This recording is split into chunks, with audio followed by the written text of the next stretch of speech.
Farrington. I'm the curator for printed books in the KISS-like Center for Special Collections, Rare Books and Manuscripts here at the Penn Libraries.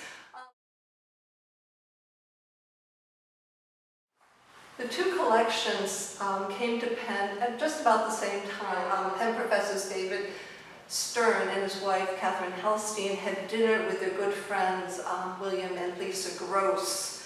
Lisa is the sister of William Steig's widow, Jeannie Steig, and she mentioned that Jeannie was willing to give away collections of his original drawings and manuscripts to institutions on the condition that the institution do an exhibition of them. We quickly said yes. He initiated contact, and both Dan and I were blown away by what we saw and had a difficult time choosing drawings for Penn. We once again made the argument for archival materials as well as drawings, and Jeannie, after talking it over with Phelan, agreed that they should come to Penn. We were very excited. It was really difficult to make choices about which of the New Yorker covers I would show because there were so many wonderful ones. So what I decided to do was try to show a range of covers from over the years and show the printed covers and a couple of examples of original artwork that were used for the covers. I actually think his covers are extraordinary, and he did so many of them tied to particular holidays. We have Halloween, we have Christmas, we have Thanksgiving with Halloween moving off stage and Christmas moving on stage. We have Columbus Day, we have St. Patrick's Day, and then we have other examples here. I find his New Yorker covers totally wonderful, and I wanted to share a group of them with people coming to the exhibition. Atha Tihan was another referral that we had, this time coming through Frank Barr and University Development. Atha had contacted Frank about her collection of children's books, and he had then contacted the library to see if we were interested. Dan Tracer and I once again went up to, this time to Syracuse. It was 2010 also, December of 2010. And we went to visit Atha to see her collection, to find out more about her, and just, you know, get a sense of what she had and what she wanted to do with her collection. We spent a lovely day at her home hearing about her work as a book designer and art director for Dow Books for Young Readers, and as a freelance designer for Farrar, Straus and Giroux.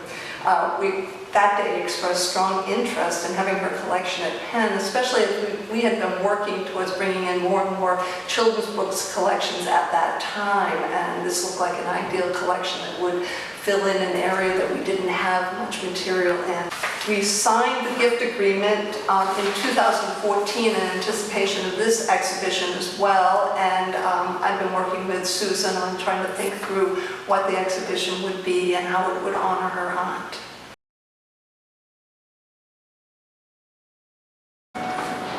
Among the cases in the Atha Tihan exhibit, the School of Atha, this one on Jerry Pinkney and Julius Lester's book, The Old African, is among my favorites, partially because it was one of her favorites as well. I think because she was in retirement and had more time to spend with it, she really enjoyed working on it. And you can see by the interactions, by the discussion, in the emails that are reproduced in the case, by the attention paid to colors. The colors for the chapter numbers are described individually. So all of these kinds of things come out. We can see her working with Jerry on the illustrations and him developing the illustrations for this book. So I think this is a really enjoyable book to consider, as one of the things in retirement, kind of an apex for her.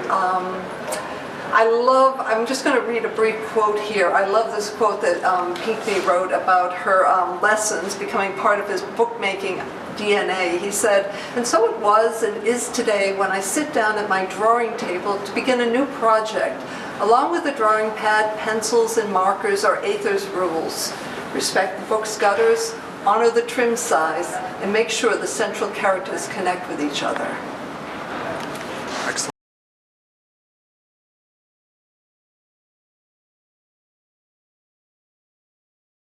An event like the Children's Book Symposium is a concrete way to highlight the importance of children's books in a special collection settings. It was an opportunity to bring such a large group of people together and to have a conversation with them and to allow them to have a conversation with each other and with the collectors. And that range of people is really valuable for getting a bigger picture of an artist than one gets by just looking at one piece.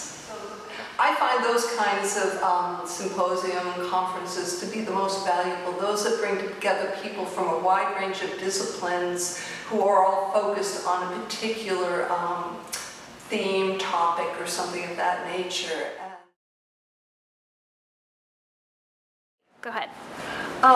The enthusiasm for the symposium was infectious. I must say, people said many great things. They said fabulous, stimulating, amazing, engaging, interactive, thought-provoking. These were just some of the words used by participants to describe their experience. So that made me feel like this was really a worthwhile enterprise. Without donors of collections, as well as donors of funds, the Penn Libraries would have far fewer resources for students, faculties, and outside researchers. So we remain immensely grateful to all of them for their willingness to share their collections, whether they're collectors or families of people who have collections. These kinds of gifts make an incredible impact on what we're able to do at the Penn Libraries.